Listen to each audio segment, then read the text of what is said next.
화 있을진저 외식하는 서기관들과 바리새인들이여, 너희는 천국문을 사람 앞에서 닫고 너희도 들어가지 않고 들어가려 하는 자들을 또 들어가지 못하게 하는도다.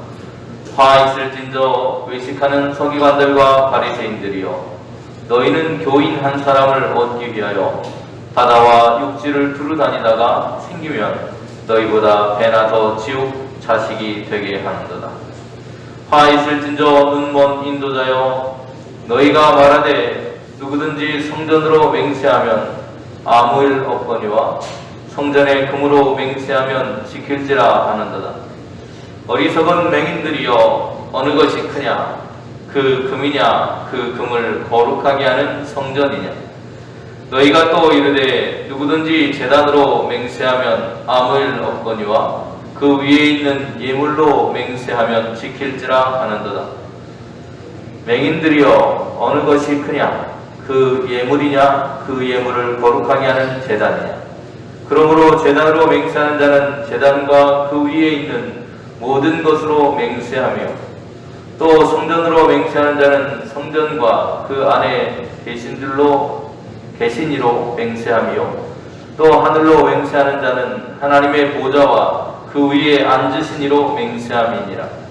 화 있을진저 외식하는 서기관들과 바리새인들이여, 너희가 박하와 회양과 근체의 11조는 들이되 율법에 더 중요한 바 정의와 긍휼과 믿음은 버렸도다.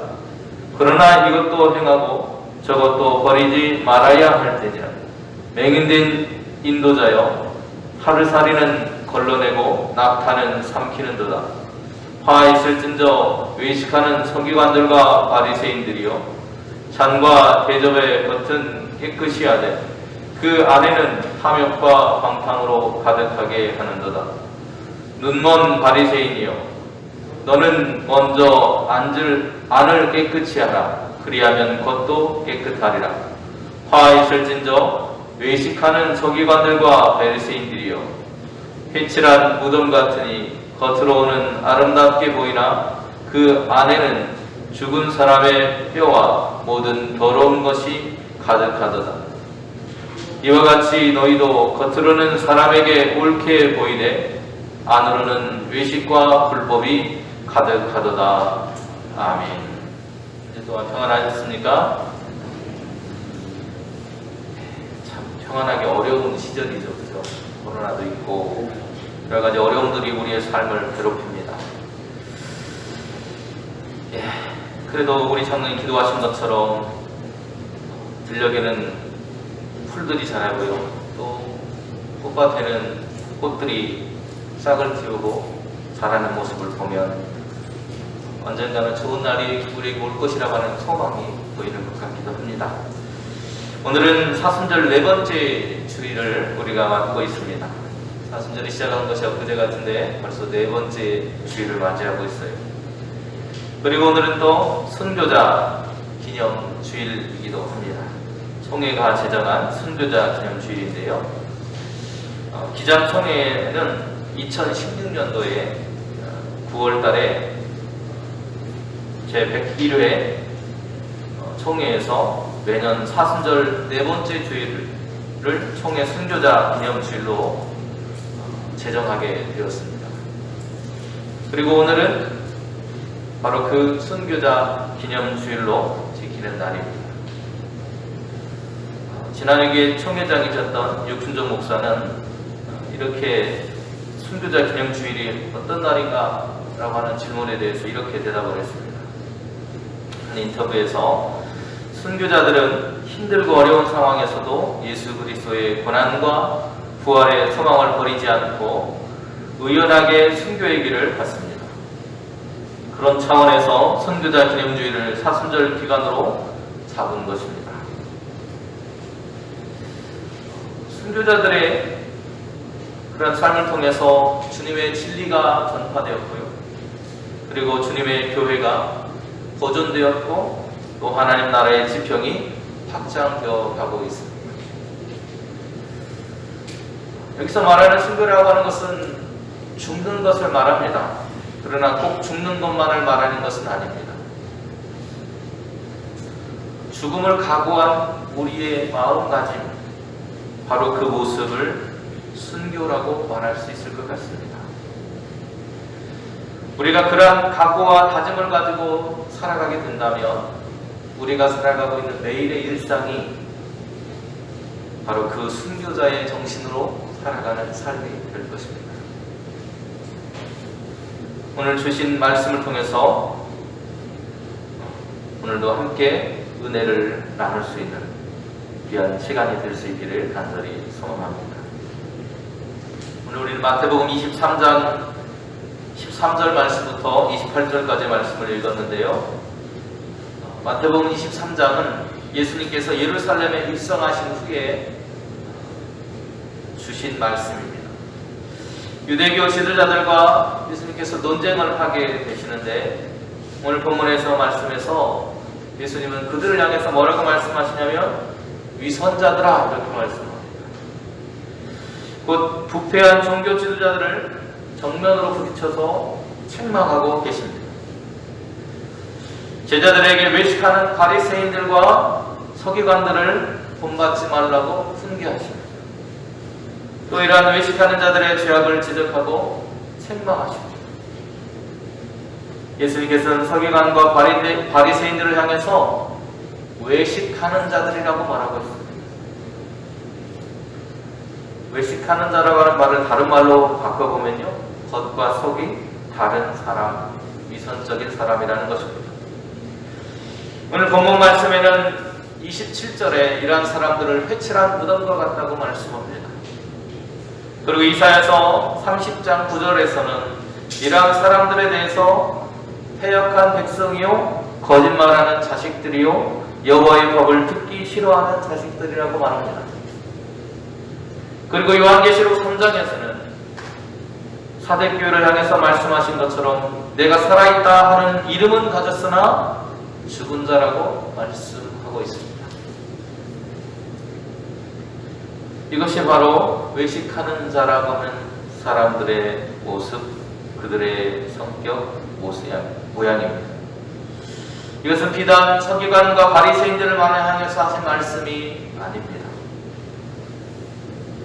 오늘 그들과 같이 겉과 속이 다른 위선적인 삶을 살아가고 있는 오늘 우리에게도 동일하게 해당하는 말씀입니다. 오늘 우리가 함께 읽었던 28절의 말씀은 이렇게 우리에게 말하고 있습니다. 이와 같이 너희도 겉으로는 사람에게 옳게 보이되 안으로는 외식과 불법이 가득하다.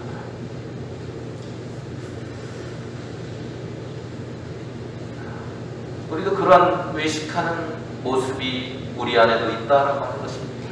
다른 누군가의 이야기가 아니라 위선적인 그 모습은 바로 이 시대를 살아가는 오늘 우리의 자화상일 수도 있을 것입니다. 그런 외식하는 삶을 살아가는 사람들을 향해서 예수님은 화 있는 자라고 말씀합니다. 13절에서 16절에 예수님은 그들을 향해서 화 있을진저 이렇게 시작을 하고 계십니다. 그들의 가지고 있는 위선적인 모습, 그것은 하나님의 심판을 벗어날 수 없다라고 말씀하시는 겁니다. 그런데 그들이 가지고 있는 모습이 어떤 모습인지 13절에서 16절은 세 가지를 이야기하는데요. 첫 번째로는 너희는 천국문을 사람들 앞에서 닫고 너희도 들어가지 않고 들어가려 하는 사람들도 들어가지 못하게 막는 사람 같다. 그리고 교인 한 사람을 얻기 위해서 바다와 육지를 두루다니면서 찾다가 교인이 생기면 너희보다 배나 더 지옥 자식이 되도록 만드는 사람이라고 말하고 있습니다. 그리고 그들을 향해서 눈먼 인도자라고 말씀하시면서 너희가 말하되 누구든지 성전으로 맹세하면 아무 일 없거니와 성전의 금으로 맹세하면 지키라고 말하고 있습니다. 그렇게 위선적인 삶을 살아가고 있다는 겁니다. 그런데 예수님의 책망 중에서 두 번째 말씀을 우리가 깊이 묵상해 보면요, 바다와 육지를 두루 다녀서 겨우겨우 전도한 한 영혼이 교회에 들어와서 믿는 사람이 되었을 때 한 사람을 얻어서 그 사람이 그리스도의 사랑으로 변화되고 그리스도의 사랑으로 예수님의 제자로 변화되지 않고 오히려 그들이 전도한 그들보다 더 악한, 더 못한 지옥의 자식으로 만들고 있다고 그들을 책망하고 있습니다. 쉬운 말을 해보면요, 멀쩡한 사람 불러다가 바보 만들었다는, 악인을 만들었다는 것입니다. 오늘날 제 역할을 하지 못하는 한국 교회의 현실이 오늘 그 모습을 반영하고 있는 것 같아서 마음이 너무나도 아픕니다. 진정으로 우리의 모습이 천국문 앞에서 길을 막고 있는 그들과 같지는 않은지, 나로 인해서 다른 사람도 들어가지 못하게 하는 그러한 모습을 행하고 있는 것은 아닌지, 우리는 이 사순절 기간에 더욱더 우리의 모습을 돌아볼 수 있어야 할 것입니다.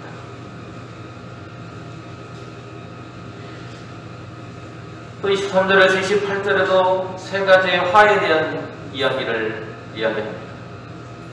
화시절 진저 이렇게 시작을 하면서요, 세 가지를 이야기하는데, 첫 번째는 11조와 정의와 긍휼과 믿음에 대한 이야기이고, 두 번째는 잔과 대접을 깨끗이 하는 것과 내 안을 깨끗이 하는 것이 무엇이 중요한가, 그리고 세 번째는 겉이 아름다운 것과 속이 더러움이라는 구조를 우리에게 보여주고 있습니다. 그리스도의 인으로서의 그런 10분의 1을 바치라는 말씀을 우리는 지켜야 되죠. 그래서 우리는 11조라고 하는 것을 하나님께 드리고 있습니다.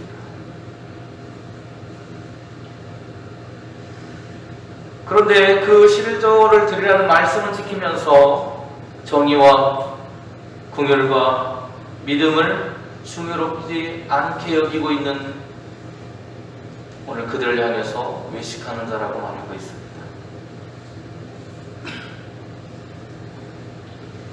11조의 이야기로부터 시작을 해보면요, 11조는 결국에 정의와 긍휼과 믿음의 실천을 우리의 삶으로 드러내는 행위입니다.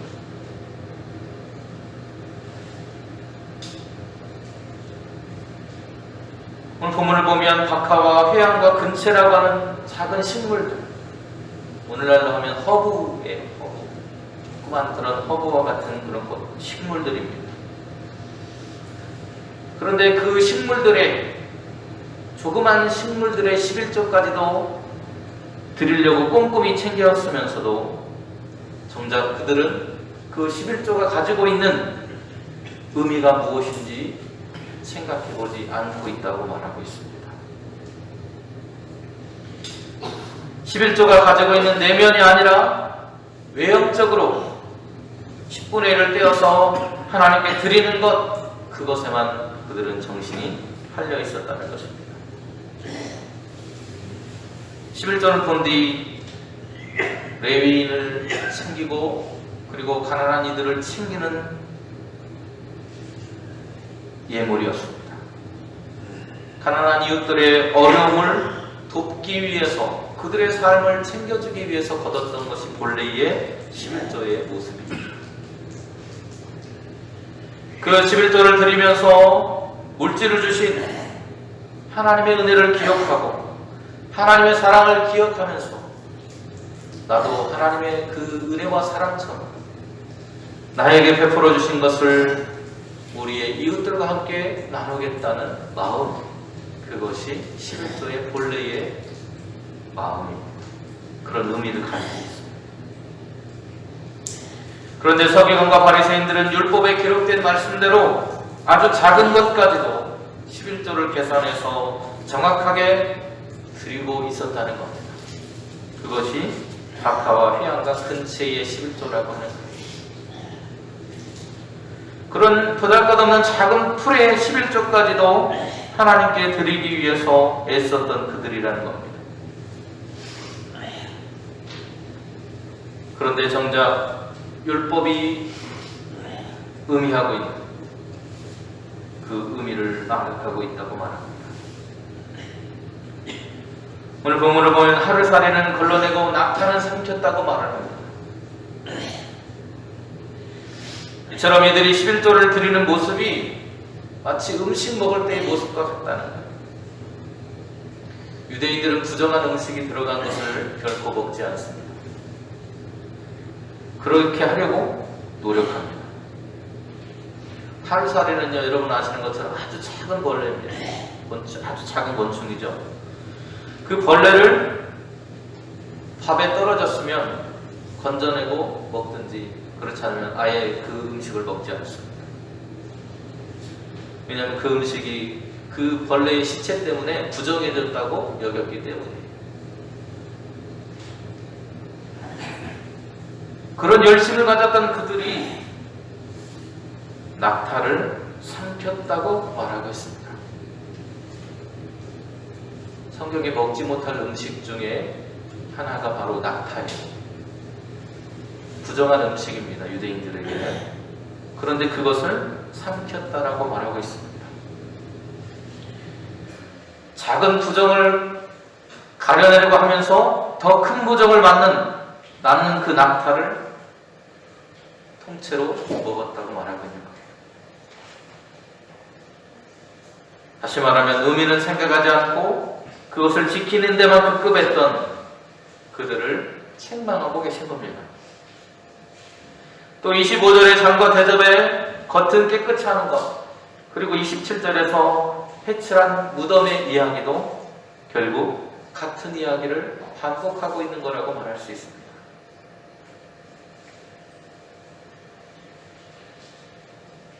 겉으로는 깨끗하고 아름다워 보이지만 그 속에는 탐욕과 방탕과 욕망으로 가득 찬, 더러운 것으로 가득 차 있는 그 모습, 그것을 말하고 있습니다. 여러분, 회칠한 무덤은요, 오늘 주보에도 제가 실어놨는데요, 주보에 보시면 이렇게 회칠하는 장면이, 붓으로 회칠하는 그런 장면이 나옵니다.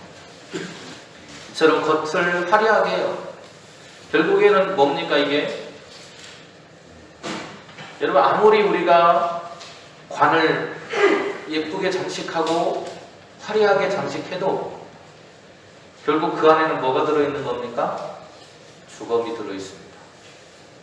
썩어 문드러져가는 시체가 들어있는 겁니다. 아름답지 못하다는 것이죠. 그런데 그것을 아무리 덧칠하고 덧칠해봐도 결국 그 안에 가지고 있는 것은 더럽고 부정한 것이라고 하는 것을 이야기하고 있습니다. 이러한 교회를 요한 사도는 오늘 말씀에서 더욱더 이야기하는데, 말씀으로 보여지는 그 교회가 어디냐? 요한계시록 3장에 나오는 사대 교회라고 하는 것입니다. 계시록 3장에 보면 사대 교회의 이야기가 나오는데, 이 사대 교회라고 하는 것은 교통의 요충지였습니다. 그리고 그것은 금광으로 굉장히 유명한 곳이었습니다. 그래서 소아시아의 7교회 중에서 그 어떤 교회보다도 부유했던 교회가 바로 사대 교회입니다. 아쉬울 것이 없는 교회. 그렇기 때문에 그들은 예수를 믿고는 있지만, 예배를 드리고는 있지만, 하나님의 나라와 예수님의 십자가와 고난은 그들의 머릿속에 시식으로만 남아있었다는 것. 그들의 삶의 모습은 형편이 없었습니다. 예수님의 이름이 그들의 가슴을 뜨겁게 한 것이 아니라, 그들이 가지고 있던 화려한 옷과 명품 가방과 자동차와 값비싼 음식, 그리고 세상의 유흥거리들이 이들의 가슴을 들뜨게 했다는 것. 그래서 사도 요한은 그들을 질책하고 있는 것입니다. 내가 내 행위를 아노라. 너희 삶을 안다는 것입니다. 네가 살아있다는 이름은 가졌지만 정작 동작은 죽은 자를 가라. 너는 일깨어 그 남원과 죽게 된 곳을 굳건하게 하라. 내 하나님 앞에 내 행위에 온전한 것을 찾지 못하였다. 살아있는 것처럼 보이지만 영혼이 죽어있는 교회, 그러기에 일깨어 깨어나서 정신 차리라고 그들을 책망하고 있습니다. 말씀에 깨어있지 않으면 오늘 우리는 살아있지만 죽은 교회가 될 것입니다. 사대교회의 지도자들도, 그리고 유대의 지도자들도 결국에는 본질적인 것을 바라보지 못하고 비본질적인 것에 집착하던 그들의 모습이 결국은 하나님께 책망받는 모습으로 나타나게 되었다는 것입니다. 외치가는 서기관들과 바리새인들, 그리고 사대교회와 그리고 이사야 30장에 나오는 유다의 백성들의 겉과 속이 다른 위선적인 삶, 그것을 책망하고 있습니다. 그러나 책망하시는 것뿐만 아니라 주님은 그럼에도 불구하고 그들을 기다려 주신다고 말씀하고 있습니다. 인내하고 내가 기다린다고 말씀합니다. 이사야서 30장에서 하나님은 유다 백성들이 하나님의 말씀을 듣기를 싫어하는 자식들처럼 어쩌면 그렇게 말을 듣지 않는지 모르겠다고 생각하십니다. 하나님을 의지하는 것, 하나님을 바라보고 하나님과 함께 살아가는 것이 하나님의 백성다운 삶인데 그것을 그들은 잃어버렸습니다. 바른 길을 떠나서 그들이 돌아오기를 주님은 한없이 기다리시는데 그들은 돌아올 생각을 하고 있지 않습니다. 주님이 그들에게 이사야 선지자를 통해서 말씀하십니다. 너희가 돌이켜 조용히 있어야 구원을 얻을 것이요 잠잠하고 신뢰하여야 힘을 얻을 것이다. 너희가 원하지 않냐.